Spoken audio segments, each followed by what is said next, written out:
2020లో wife and husband Ram and Sita మధ్య జరిగినటువంటి ఒక గొప్ప సంఘటన గురించి ఈ రోజు నేను మీకు చెప్తాను. అదేంటంటే వైఫ్ అండ్ హస్బెండ్ ఇద్దరికి పెద్దల దగ్గర నుంచి 3 కోట్ల రూపాయల వరకు ఆస్తి వచ్చింది. ఆ 3 కోట్ల రూపాయల ఆస్తి నుంచి కారు కొనాలా, బంగారం కొనాలా అంటూ రకరకాల డిస్కషన్స్ చేశారు. డిస్కషన్స్ తర్వాత ఇద్దరు ఫైనల్ గా ఒక కన్క్లూజన్ కి వచ్చారు. 1.5 కోటి హస్బెండ్ తీసుకునేటట్లు, 1.5 కోటి వైఫ్ తీసుకునేటట్లు. మొదటగా రామ్ తన 1.5 కోటితో ఒక డిఫెండర్ కారు కొన్నాడు. ఆ కార్ తో బాగా ఎంజాయ్ చేస్తున్నాడు ఫ్రెండ్స్ తో. సేమ్ టైం భార్య ఏం చేసిందంటే కోకాపేట లాంటి ల్యాండ్ ప్లేస్ కి వెళ్లి కన్స్ట్రక్షన్ అవుతున్న 3 BHK ఫ్లాట్ కి 1.5 కోటి కట్టింది. సో ఇలా రోజులు నెలలు సమయం గడిచి 2025 వరకు వచ్చింది. ఈ రోజు రామ్ కొన్న కారు డిప్రిసియేషన్ అయ్యి దాని వాల్యూ 60 లక్షలకు పడిపోయింది.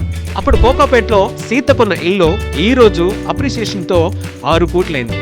సో దీన్ని బట్టి మనం అర్థం చేసుకోవాల్సింది భూమి మీద ఇన్వెస్ట్ చేయాలి. మనకు ఉద్యోగం ఎలా సంపాదించి పెడుతుందో, మనం రోజు కష్టపడి పనిచేస్తే డబ్బులు ఎలా వస్తాయో, బిజినెస్ చేస్తూ ఆ బిజినెస్ ద్వారా డబ్బులు ఎలా వస్తాయో ఒక్కసారి భూమి కొంటే చాలు, ఏం చేయకుండానే భూమి మనకి డబ్బు సంపాదించి పెడుతుంది.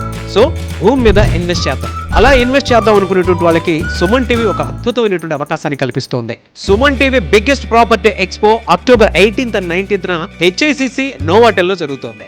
వచ్చిన ప్రతి ఒక్కరికి హైదరాబాద్ లో ఉన్న 100+ best property flats, open plots, villas వీటిపైన అప్ టు 90% వరకు హోమ్ లోన్ అసిస్టెన్స్ కల్పిస్తుంది. ఇంకొక విషయం చెప్పడం మర్చిపోయాను, మునుపెన్నడూ లేని విధంగా దీవాళీ ఆఫర్స్ అండ్ డిస్కౌంట్స్ కూడా ఇక్కడ మీకు లభిస్తాయి. మరి ఇంకెందుకు ఆలస్యం, సుమన్ టీవీ ప్రాపర్టీ ఎక్స్పోని ఫ్యామిలీతో విజిట్ చేయండి. మీ డ్రీమ్ హౌస్ ని సెలెక్ట్ చేసుకోండి. వివరాలకు క్రింది నంబర్ కి సంప్రదించండి.